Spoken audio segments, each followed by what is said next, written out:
नमस्कार साथियों, मैं इस वक्त खड़ा हूं तहरीर चौक पर, जो कि भारत का तहरीर चौक है, जंतर मंतर।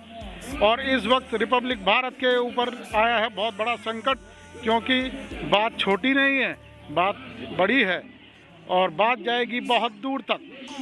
मैं USRB न्यूज़ से प्रवीण सिसोदिया आपका स्वागत करता हूं।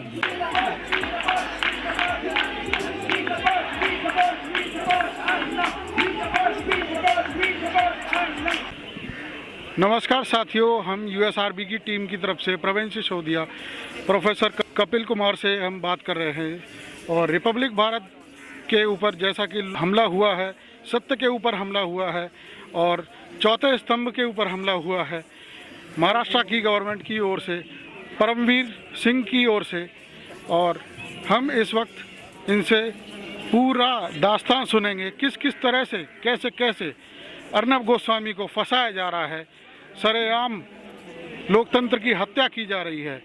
तो इस पर आइए इनसे वार्ता करते हैं, इनसे जानते हैं कैसे कैसे बाकायदा उनको फंसाया जा रहा है। देखिए, मैं इतिहास पढ़ाता हूँ।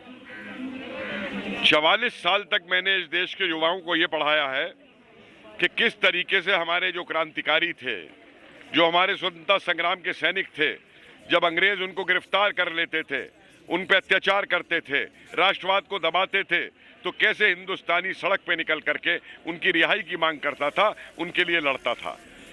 मुझे मालूम नहीं था कि आज आज़ादी के बाद भी, इतने साल बाद भी, एक बार फिर आज़ाद हिंदुस्तान के अंदर एक राष्ट्रवादी को जेल में डाला जाएगा और उस राष्ट्रवादी को जेल से बाहर निकालने के लिए हमको सड़क पे आकर के आंदोलन करना पड़ेगा।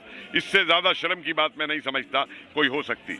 मुझे एक बात बताइए, अर्नब का केस खोला गया 2 साल पहले का कि इसने जो है किसी को वो किया था कि वो आत्महत्या कर ले।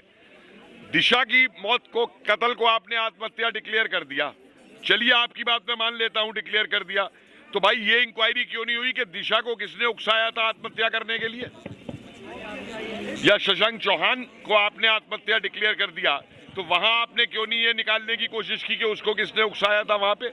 और तमाशा आप देखिए कि उसका कमरा अंदर से बंद है, चाबी वाले को आप बुलवाते हैं कमरा खोलने के लिए। तो जब भी किसी के घर में, अरे इस परमवीर सिंह के घर में ही अगर कोई ताला बंद कर लेगा ना अंदर से, तो खुद दरवाजा तोड़ देगा और जाके देखेगा अंदर क्या हो रहा है। ना कि पहले ताला तोड़वाया जाएगा, फिर उस चाबी वाले को, हाँ श्रीमान जी नीचे जाइए, उनको छोड़ के आया जाएगा और फिर जो है उसके बाद में आप कमरे के अंदर घुसेंगे। तो ये क्या मजाक बनाया जा रहा है पूरे देश के अंदर?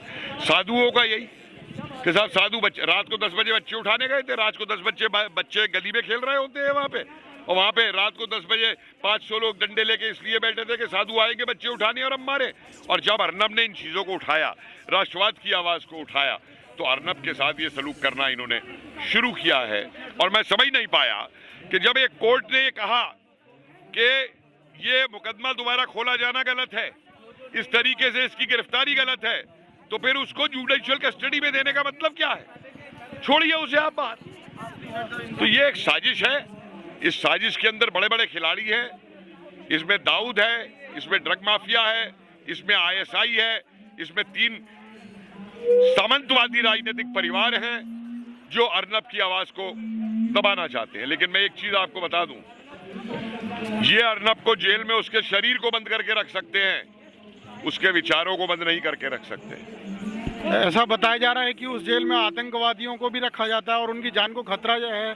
तो बताया क्या जाता है? ये तो इतिहास है उस जेल का। भाई, जिसकी सुपारी देकर के कत्ल करवाना होता है ना, उसको उस जेल में भेज दो, और जो क्रिमिनल है उनको सुपारी दे दो, वो मार देंगे। आप ही के चैनल के माध्यम से हमने सुना कि 100 करोड़ की डील हुई है उनको रिपब्लिक को बंद करने के लिए। 100 करोड़ तो बहुत कम है, पता नहीं कितना और पैसा बांट रहे हैं ये लोग। ये तो इसके पीछे देखिए, इसके पीछे ISIS है, इसके पीछे पाकिस्तान का ISI है, इसके पीछे हमारे देश के सारे गद्दार है। कौन सा मंत्री ये कहेगा कि अर्नब तो गया, वो नवाब किसका एजेंट है? वो आबू आजमी किसका एजेंट है? ये कि आप दिवाली भी जेल में बिताएंगे, ऐसा स्टेटमेंट भी। देखिए, सवाल दिवाली का नहीं है, उनका बस चले तो दिवाली क्या, वो तो पूरी जिंदगी में जेल में बिता दे। पर उनके बाप का राज है क्या? उनके बाप का राज है क्या हिंदुस्तान में? ये आजाद हिंदुस्तान है। मैं एक वाकया सामने आपके सामने रखना चाहता हूं। इसमें परमवीर सिंह के ऊपर डिफेमेशन केस डाला गया अर्नब गोस्वामी द्वारा 200 करोड़ का। तो क्या ये बदले की भावना से की गई कार्रवाई है सब कुछ? देखिए, परमवीर सिंह तो केवल एक मोहरा है इसके अंदर। कोई पुलिस कमिश्नर जो है, जब तक उसको ऊपर से राजनीतिक सपोर्ट नहीं होगी, उसकी हिम्मत नहीं है। जिस तरीके से ये अपने मिनिस्टरों के आगे झुकते फिरते हैं ना, उनकी हिम्मत नहीं है कुछ कर जाए। तो परमवीर सिंह तो केवल एक मोहरा है उसके ऊपर आतंक डालने के लिए, अर्नब के ऊपर। असली खिलाड़ी तो और हैं पीछे। तो इसमें कहां तक ये सिद्ध हो पा रहा है? ये कहां तक आदित्य ठाकरे या फिर उद्धव ठाकरे, ये कहां तक जिम्मेदार हैं? ये पूरा सिस्टम ही जिम्मेदार है? देखिए, मैंने जो कहा कि 3 परिवारों की सरकार प्रजातंत्र में महाराष्ट्र में चल रही है, सामंतवाद है। और किसी भी जगह पे, मुझे एक छोटी सी बात बताइए, एक जगह पे कोई दुर्घटना हो जाती है तो ये जो है प्रधानमंत्री पे पहुंच जाते हैं कि प्रधानमंत्री जिम्मेवार है। तो ये जिम्मेवार नहीं है क्या इनके नीचे जो हो रहा है महाराष्ट्र के अंदर? एक नौसैनिक अधिकारी को जाके इनके शिव सैनिकों ने पीटा, नौसैनिक अधिकारी को जाके शिव सैनिकों ने पीटा। इनको, इनके कैडर के लोग नहीं थे वो? क्या हुआ? कितने लोगों को जिन्होंने वो ठक्कर और जिन्होंने वो फेसबुक पे लिखा या ट्विटर पे लिखा, उनको इन्होंने जेलों में बंद करवा दिया। अरे कितनों को बंद करेंगे ये जेल में? हमने देखा कंगना रनौत को सिक्योरिटी प्रोवाइड की गई, लेकिन अर्नब गोस्वामी को अब तक सिक्योरिटी प्रोवाइड नहीं की गई। यही तो हमारी मांग है। हम तो महामहिम से मांग करके आए हैं, उस डेलीगेशन लेकर के, कि जिस तरीके की जेड सिक्योरिटी उसको दी गई है, उस तरीके की जेड सिक्योरिटी कंगना रनौत की तरीके की अर्नब को भी दी जाए। यही हमारी दरखास्त है बार बार राष्ट्रपति से और सुप्रीम कोर्ट से भी इसको लेकर। और जैसा कि आप हमारे पीछे देख सकते हैं, कितना बड़ा जनसैलाब यहाँ पर जंतर मंतर पर धीरे धीरे एकत्रित हो रहा है। और अर्नब गोस्वामी जी के लिए जो सत्य की लड़ाई लड़ रहे हैं, पहले सुशांत केस में उन्होंने सत्य को खंगोलने की कोशिश करी, में जर्नलिज्म के ऊपर ऐसा आघात पहुंचाया है महाराष्ट्र गवर्नमेंट ने। और आज हम इस वक्त खड़े हुए हैं इस मुहिम के साथ, और जो कि लड़ी जा रही है यहाँ पर तहरीर चौक और यहाँ जंतर मंतर पर। हमारे साथ मौजूद हैं गणेश, सुशांत के फ्रेंड, और वो इस बारे में बताएंगे हमें कि आगे कैसे कैसे क्या क्या होने वाला है, रोड मैप उनका। क्योंकि आज सुप्रीम कोर्ट में सबको पता है, सारी दुनिया को पता है कि अर्नब गोस्वामी न्याय की लड़ाई लड़ रहे हैं। लेकिन ये है कि थोड़ा बुरा जरूर हुआ है। अगर एक जर्नलिस्ट के साथ, एक पत्रकार के साथ, सच्चे पत्रकार के साथ अगर ऐसा हो सकता है, तो आम आदमी के साथ क्या हो सकता है? प्रश्न और करना चाहूँगा कि जब उनको जेल में लाया गया, जिस जेल में उनको रखा गया, तो वहाँ पर आतंकवादियों को भी रखा जाता है, तो उसमें वो कितना सेफ हैं? और उसके लिए इन्होंने मांग भी की केंद्र सरकार से कि उनको Z+ सिक्योरिटी भी दी जाए, तो उसको वो जो कि अभी तक नहीं दी गई। तो भगवान न करे कुछ भी अनर्थ हो, तो उसके बारे में आप क्या कहेंगे? Z+ सिक्योरिटी अभी तक दी नहीं, और उसके बारे में आप क्या कहेंगे? सबसे पहले तो हम देखना चाहते हैं, हमें देखने को तक नहीं मिल रहा है उनको। एक बार देखना चाहते हैं और उनकी मेडिकल हिस्ट्री पहले चेकअप किया जाए, मेडिकल मेंटल हिस्ट्री पहले चेकअप करके सामने लाया जाए, और फिर उसके बाद प्रॉपर Z सिक्योरिटी के साथ उनको रखा जाए। उसके बाद Z सिक्योरिटी दी जाए। सबसे पहले तो आज रिहा हो, मेडिकल चेकअप हो, और उसके बाद उनको Z सिक्योरिटी देना ज़रूरी है। क्योंकि देश के 1 नंबर के पत्रकार के साथ, जिनके 2 चैनल मोस्ट TRP पे चल रहे हैं, मतलब देश की सारी जनता उनको देख रही है, फिर भी उस आदमी के साथ अन्याय होता है, तो ये बहुत बड़ा सवाल है कि एक नॉर्मल इंसान कैसे सेफ है। और सेंट्रल गवर्नमेंट पे वाकई में, अगर ये सुप्रीम कोर्ट की बात है, सेंट्रल गवर्नमेंट पे हमें पूरा विश्वास है, सुप्रीम कोर्ट के न्याय पे पूरा विश्वास है, न्यायपालिका पे विश्वास है, और हमें आज यकीन है कि आज वो न्याय करेंगे।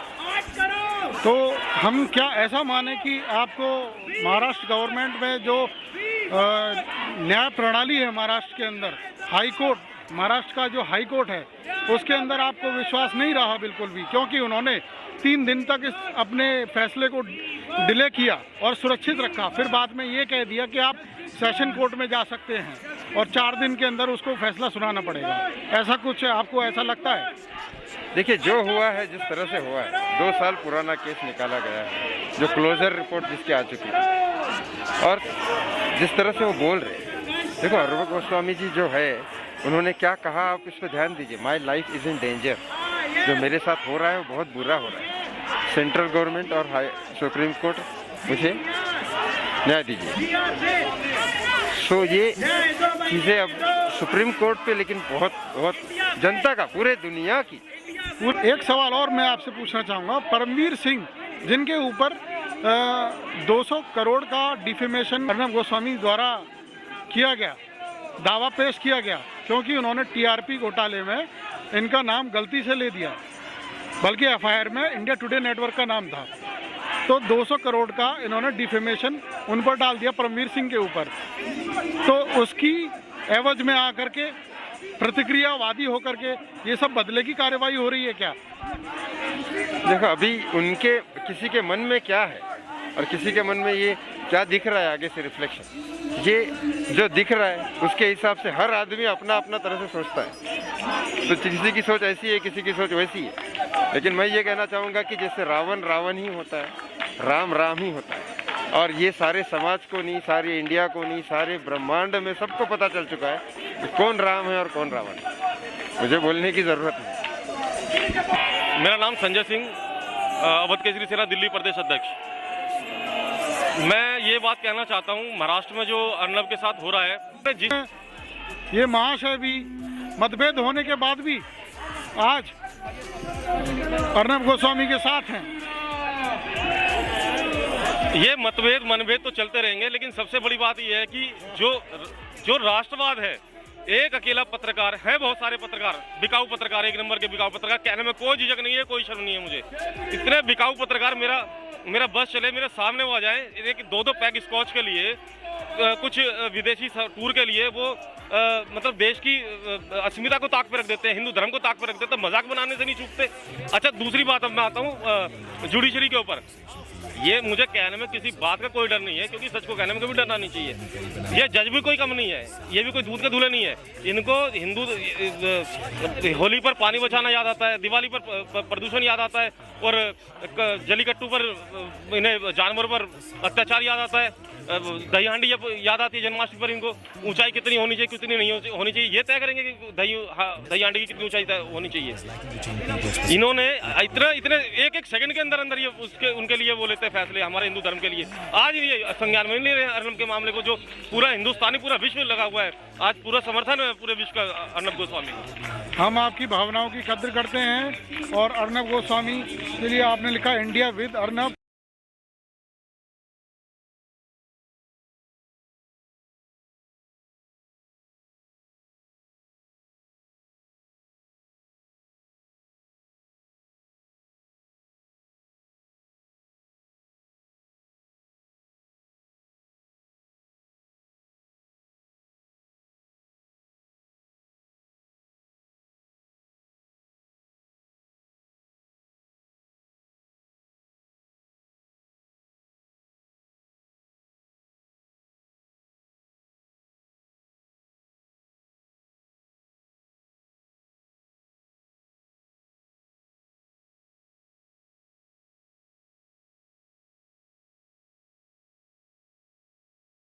Thank you.